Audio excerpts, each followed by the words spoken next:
So Mr. Houston, can you see that? This is the image from page 1 of your note. Do you identify that as the document you authored dated the 22nd of October? Yes. And the 3 dwellings of interest, sorry, I've just got a note that has been recorded, bear with me.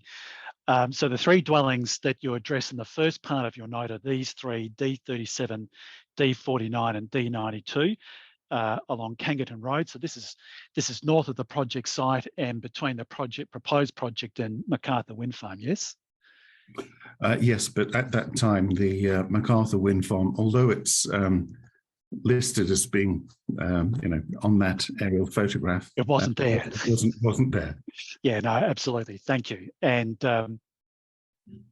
you've prepared a time history comparison for those 3 properties based upon the SONUS data collected in October and November. That's the data that we've provided to your client during these proceedings, I assume. Yes, that's right. Yeah, and the time, what do you call it? A history comparison is set out in this image at slide 6, but then what you've done in the following paragraphs is zoomed in on this because this is a little hard to read. Is that what you've done? Yes, that's right. It's a time history of the LA90 sound level across the survey period. Okay, thank you. And if we focus in on this image at the moment, so this is D37, D92 and D49, between the 1st of, I'm looking at it's the 1st of November 2010 and sometime during the 5th of November 2010. And if we look at D92, in the first instance, we can see, can I assume that this is daytime, these higher levels are daytime and these lower ones are nighttime? Yes, so the vertical lines are midnight of each day. Of course they are. Thank you. And so at D92, we've got, for example, during the evening of the 2nd of November, noise levels of down to as low as 20 decibels, but typically in that range between 20 and 25 decibels. Yes, that's as reported by the instrument that was measuring it, but the reality is possibly that the sound levels would have been lower than those. Could have been lower, okay. And that trend, if you like, is evident really from each of the other evenings on this slide, on this image, are they not? Whereas we've got D37 and D49 typically between a range of 25 and 30 decibels on those nights, yes? Yes, that's right. And on the 5th of November, D37 and D49 get to probably as low as maybe slightly above 25 decibels. Do I read that right? Yes, that's right. Okay. And similar, not identical, but similar trends on the other nights. So again, at D25, sorry, which is the orange one, D49, we get to about 25 decibels, which is actually similar to D92 on the 30th of October, yes? Yes. Yep. All right, I just want to scroll through, if you'll excuse me a moment. The Class 2 Rheon NL21, is that a device you're familiar with? Yes. And it's a device you use in your acoustics practice? No, it's not sufficiently accurate for my purposes. Okay, it's not sufficient for your purposes. Okay, and so we've got specifications, and I just want to ask you some questions about this to make sure I'm reading this right. So at the bottom here, there's level range selection. There are 6 ranges in 10 decibel steps, and 20 to 80, 20 to 90, 20 to 100, and so on. Those range selections, are they selections that are made by the acoustician in deciding what range the acoustician wants to measure with this device? Is that what that's referring to? Yes, the instrument on its front panel gives you the option of choosing, different ranges in those steps. Yep. And the instruction manual quite simply says, look, if you get an under or an over indication, then change the range appropriately. Yeah, okay. And Mr. Turnbull in his note that we were discussing, did you hear our discussion? Have you had a chance to read Mr. Turnbull's note from the 31st? Yes, I have. Yeah, and he's suggested in his note that there were no overs or unders for D37, and that's right, isn't it? Not really, no. You have to understand what those columns refer to. So the columns, I think if you go to Mr. Turnbull's second page, yep, he's got, you can see it goes under and over and a pause at the end. Yep. Now, these are the first three measurements over 10-minute periods of the survey period. Yep. And what he's got is an over value indicated, as you can see there, for the first address point in the first line. Yes. Now, over would typically refer to the maximum level. So, for example, if the range was 80 decibels, then the maximum level, which is the LA max that's shown there, is 84.2. So you'd expect an over to be indicated. Yes. However, if you look at all of the data, what you find is that over is actually indicated when the LA max gets as low as 67 decibels. Now, you have to question how you can get an over indication when the LA max level is only 67 decibels, when, if you look at the specification, the lowest measurement range is up to 80 decibels. So one would expect that you'd only ever get an over indicator if the level exceeded 80 dB. But that particular column actually does show that you get over indications at 67 decibels LA max. And there are reasons for that. There are no unders. There are no under specifications for D37, though, are there, in the data that you were given? No, that's right. And there's also a reason for that as well. The manual stipulates that you only get an over indication on the sound level meter when the sound level exceeds the range by plus 8.5 decibels. Right. Now, that isn't shown as an extract in my statement, but it is further in the specification and instruction manual for this instrument. So the over range should actually kick in only at 8.5 dB above the maximum measurement range. Okay, but we're talking about unders. What does it say about? So, and the under, what does it say about unders? It would only indicate an under if it was minus 2.6 dB below the measurement range. Okay, so if the measurement range was, say, 20 to 80 dB, I'm just asking this hypothetical question so I understand your answer. You wouldn't have an under recorded unless the level was lower than, what, 17.4 dB? Well, intuitively, that's what you would think. And Intuitively. likewise, for the over, you wouldn't expect an over to be indicated at anything less than 88.5 dB. Yeah. So unfortunately, what's happening in the table of results is that you're getting overs that are indicated for just 67 decibels. Yeah. So my simple postulation is that I can't trust the over and under indications to give you a true indication of what the measurement range was set. Yeah. So you're suggesting that it might have been set at 30.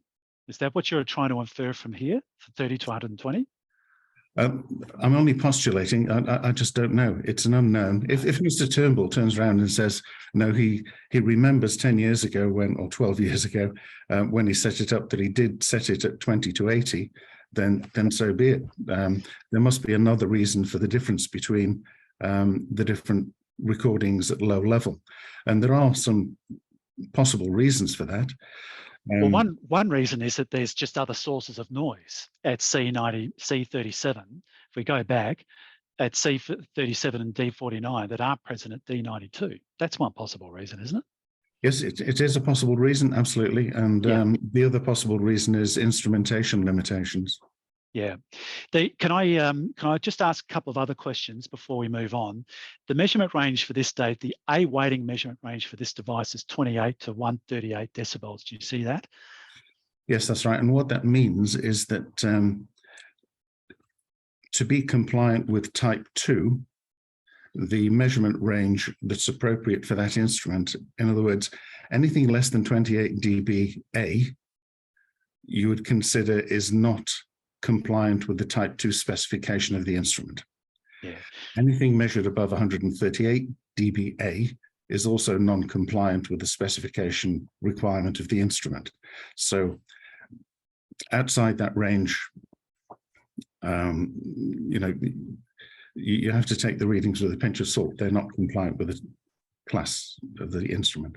The inherent noise for this device for A weighting is described for the NL21, which is this device, as I understand it, is 22 decibels or 19 decibels typically, according to this specification. So is that essentially what I, as a non-acoustician, call the noise floor? In other words, the noise level at which the noise from the device itself has the potential to interfere with results? Is that what the inherent noise is? Okay, so inherent noise relates to, it's a thing called Johnson noise. It's noise that's generated in electronics from temperature. Okay.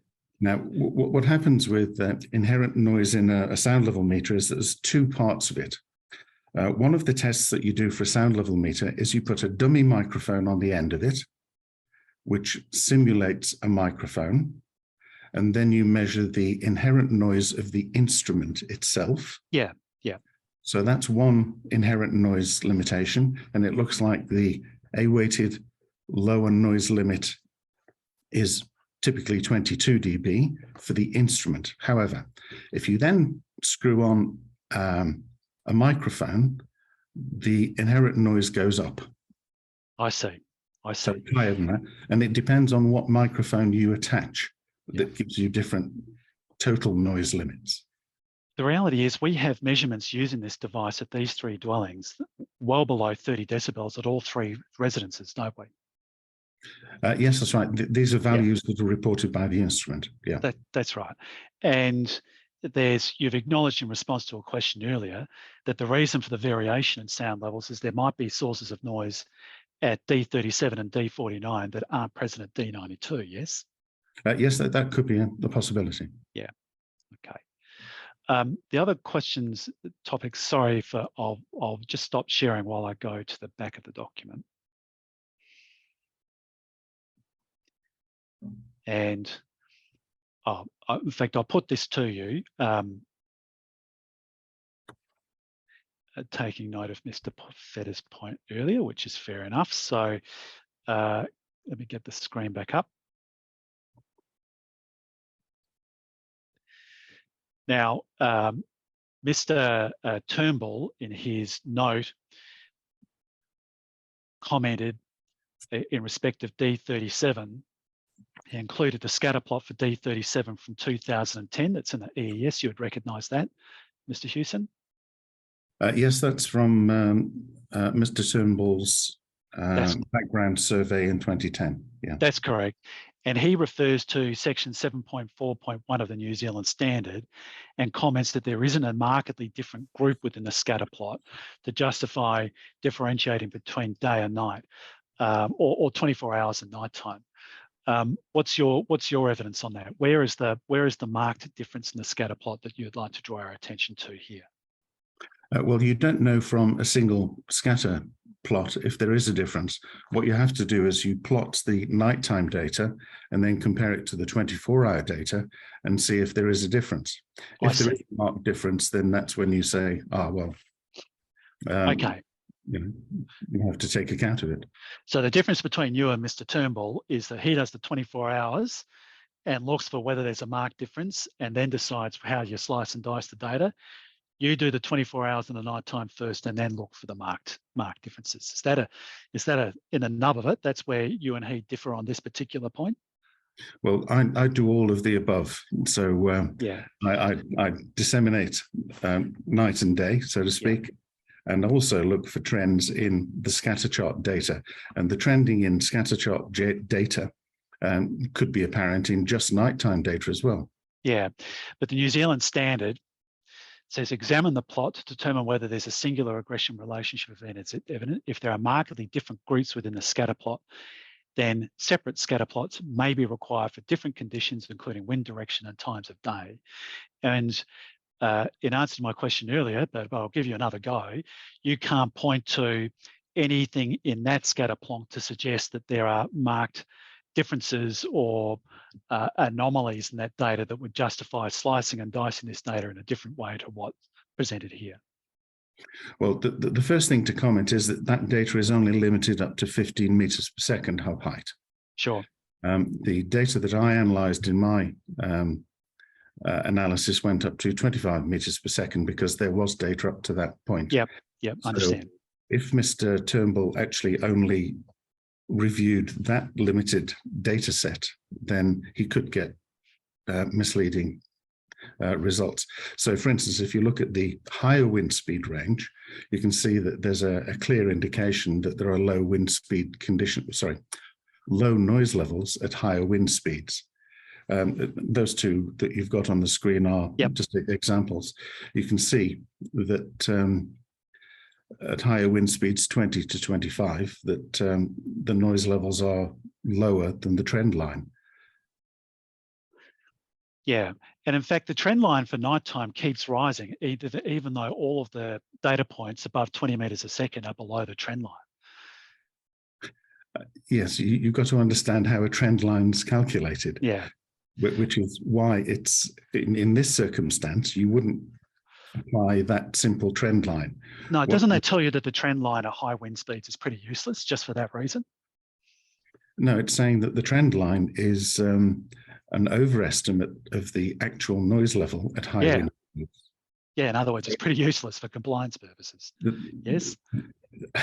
Exactly, which is why you should, in that circumstance, use bin analysis on 1 meter per second wind speed data bins, and then choose the average of each of those data bins and then draw a trend line.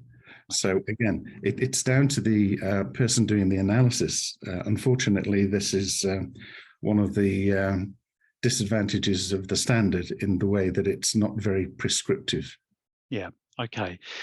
Finally, I just want to ask you some questions about this discussion here at D37.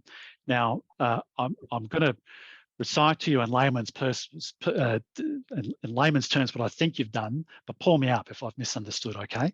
So you're discussing in paragraph 34, you've referred to a 45 dB LA90 value, which corresponds to when the, what do you say, wind speed from the Willatook wind farm met mast at the time at 169 was when 90% capacity is achieved at 18 meters a second. Are you talking about 90% capacity of the MacArthur wind farm?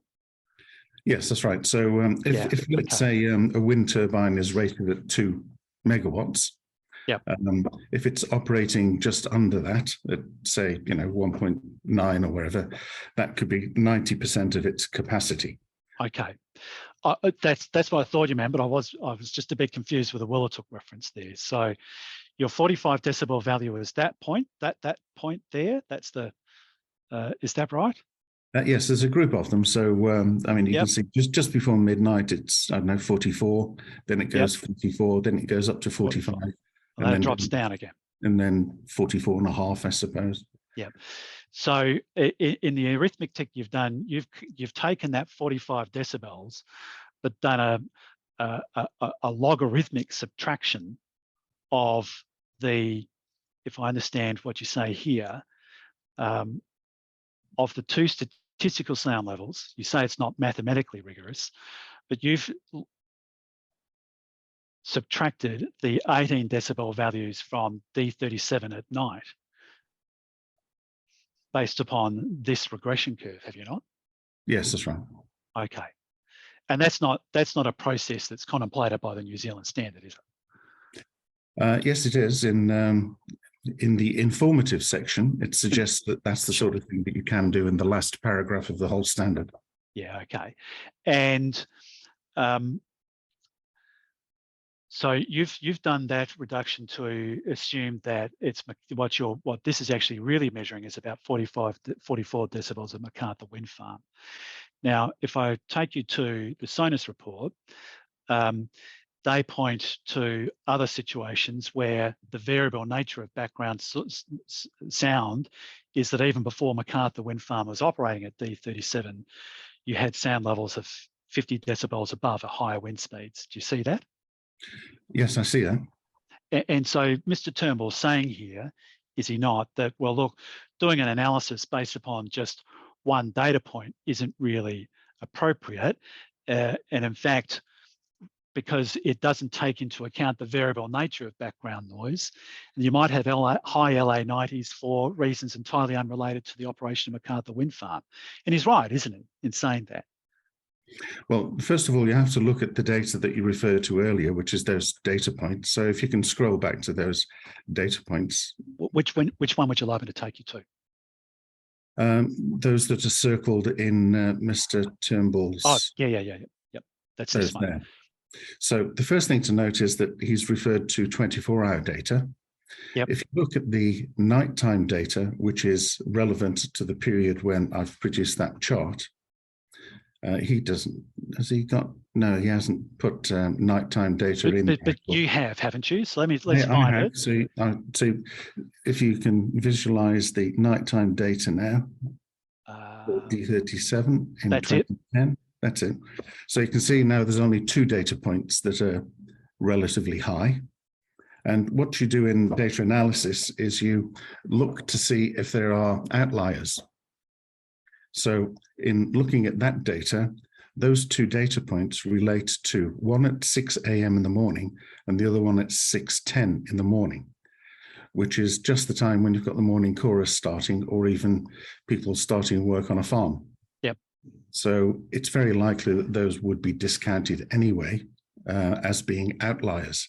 And if you were doing bin analysis, what you'd end up doing is saying the remaining data points would give you a mean of something approximating where that trend line goes. But you're pretty confident in asserting in your note that what's being measured here is MacArthur Wind Farm sound. But actually, there's, based upon your answer to the last question, where you've got to go and actually analyse the data points, it's equally plausible that there's other sources of sound that are contributing to these 45 decibel limits on the 18th of October 2017, aren't there?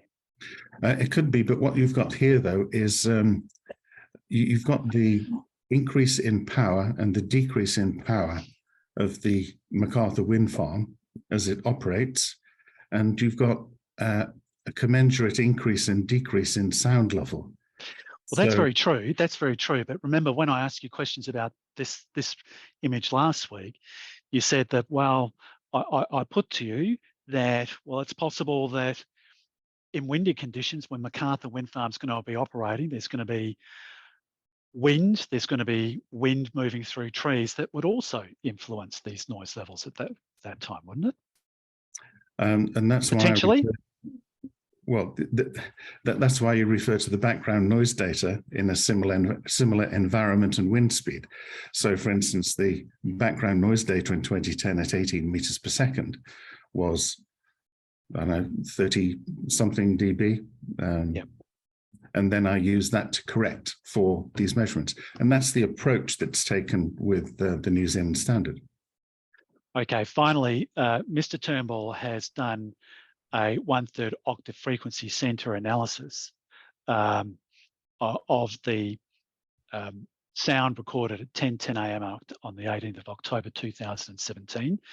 And he says that, well, the dominant frequencies are at the higher order. You'd expect wind farms to be more around the circa 250 hertz range. And he is of the opinion that really what's being measured there are insects. What do you say to that? The problem in looking at data in this detail is that if you're trying to compare it to background data, what you would preferably have is a similar spectrum chart for the background data. Unfortunately, the measurements that were taken by Mr. Turnbull in 2010 didn't include spectrum analysis. So you can't say whether the measurements of background also included insect noise of a similar level. But you or wouldn't, relative level sorry, lighting. but you wouldn't expect high frequency sound from a wind farm to be the dominant frequency at a distance of, I'm not sure what the distance of T37 is from MacArthur, but I'm assuming it's at least a couple of kilometres. You would expect the middle frequencies around circa 250 hertz to be the dominant frequency, would you not? From the wind farm? Not 250 hertz. It goes up to about 1 kilohertz typically. Yeah. 1.25. Okay. That sort of frequency, but not 2 kilohertz. No. I would say that there is some intersect noise in there at 1.6 and 2 kilohertz. The relevance of that with regards to the L90 A-weighted level, though, is questionable. Yeah. All right. Thanks. I have no further questions, Mr. Chairman. Thank you. I'll just check if Member West has any. Oh, first of all, before we do, only Mr. Powell indicated he had questions to ask. Does any other party have any questions of Mr. Houston? Okay. Just check with Member West. Do you have any follow-up questions? Yeah, I do. Thanks, Mr. Chairman. Morning, Mr. Houston. Good morning. With respect to an NL21, I'm familiar with it because I've used these. Are you saying that the 20 decibel level on an NL21 is getting below its capabilities? Well, it's below its measurement range by which it's compliant with type 2 classification. So that's the IEC classification, yes? Yeah, 61672, that's right. So you're saying it's preferred, or the preferred range would be 28 to 30 decibels? That's correct. So if it measures, yes, so if it measures or it produces an output reading of 26, you'd say, well, the uncertainty in the measurement result is you should err on the lower side. So you wouldn't say it was 26, you'd expect it to be slightly lower. And if it gets down to anywhere near the noise floor, it's just totally unknown as to what the actual lowest level actually is that's being reported.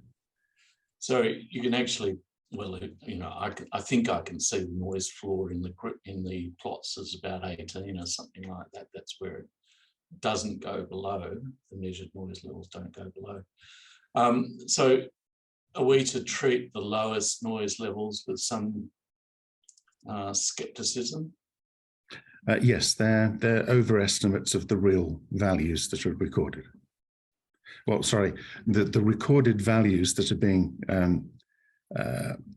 shown in results from the sound level meter are higher than they actually are. So you're saying they could be lower than 20?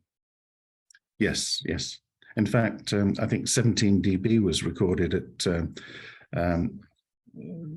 D92 at some time, which means that the sound level, the actual background level, is much lower than 17 dB. Have you had experience, or have you measured noise levels lower than 17? No, all the instrumentation I've got, even though it's type 1 classification, the best instrument I've got only goes down to 16 decibels noise floor. Most of the instruments that I've got are the best you can get at the moment, typically, and the best you can get is about 24 dB before it starts reporting to be below the type approval of the instrument. So typically 24 dB is about as best I can get with my equipment. Even though the actual environment might be a lot lower than that. Yes, that's right. So Larson Davis, for example, they're a bit more reliable on their over and under notifications, and anything below 24 dB, they mark as being under range. Now that is relating to the under range of its specification in accordance with Class 1 abilities of the instrument. So even though the Larson Davis equipment might give you a value of 17 decibels, it's marked as under range from 24 down to that. And all you can say is that the noise levels are much, much lower than those that are reported. Or maybe just much lower. So would there be any point in having a permit condition that would specify the type of instrument to be used to determine background noise levels? Yes, that would be very useful. One of the common things I see in reports from acoustic consultants is they always refer to noise floors and say, oh, well, we'll use equipment that's got a noise floor down to below 20 dB. But the noise floor has no relevance to its measurement range capability. As I explained earlier to Mr. Power, you've got different noise floors. You've got the noise floor of the instrument itself and its electronics, and then you plug a microphone on it and the noise floor changes. So you really have to treat with a pinch of salt anything that's below the measurement range of the instrument that's used. So, for example, if the best I can offer as an instrument for measuring noise is down to 24 dB, then that might be a reasonable requirement for a measurement range specification. I think this is all nice discussion between you and me, but and it's a little bit academic seeing the proponents talking about just adopting a flat 40 decibel noise limit.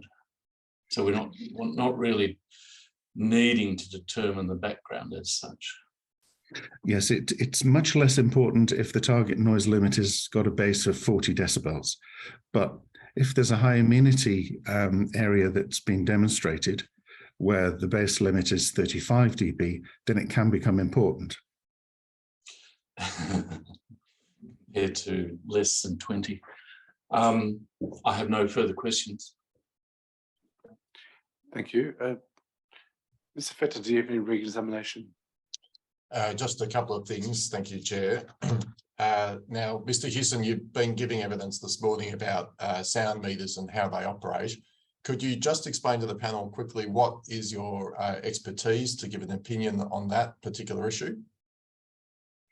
Well, I'm a chartered physicist, and my background experience before coming to Australia, I was the technical manager of an electronics firm, manufacturing military-grade electronics for the aerospace industry.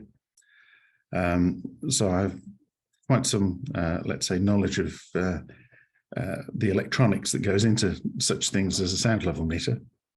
I've had previous design experience for instrumentation on nuclear test equipment.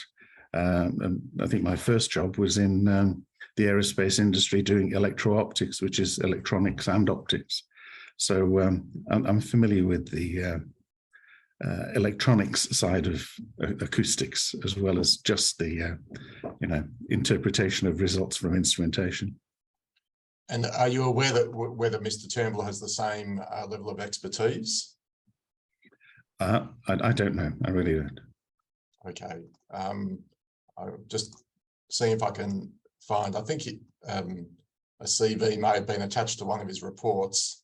I'll see if I can quickly find it and just ask you what you know about his qualifications. Sorry, bear with me. I'm just, he says he has a, this is. I'm not sure how this is relevant to this new material or Mr. Hewson's opinion of Mr. Turnbull's qualifications. That's all right. I'll move to the next question.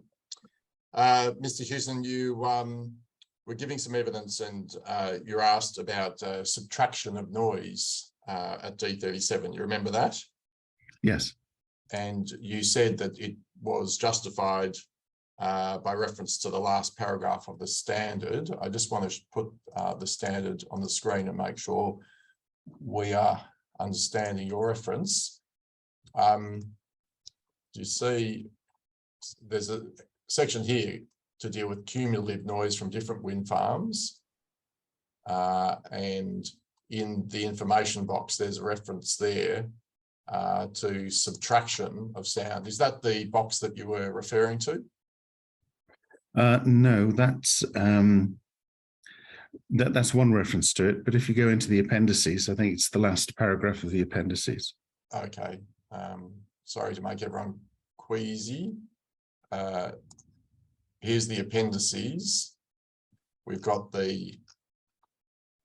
seen that the earlier appendices deal with SACs, then we've got uncertainty, then we've got a prediction method example. And is it in here? Well, I think it is. If you bear with me 1 second, I'll flick through my copy of the standard. All right, that might be easier.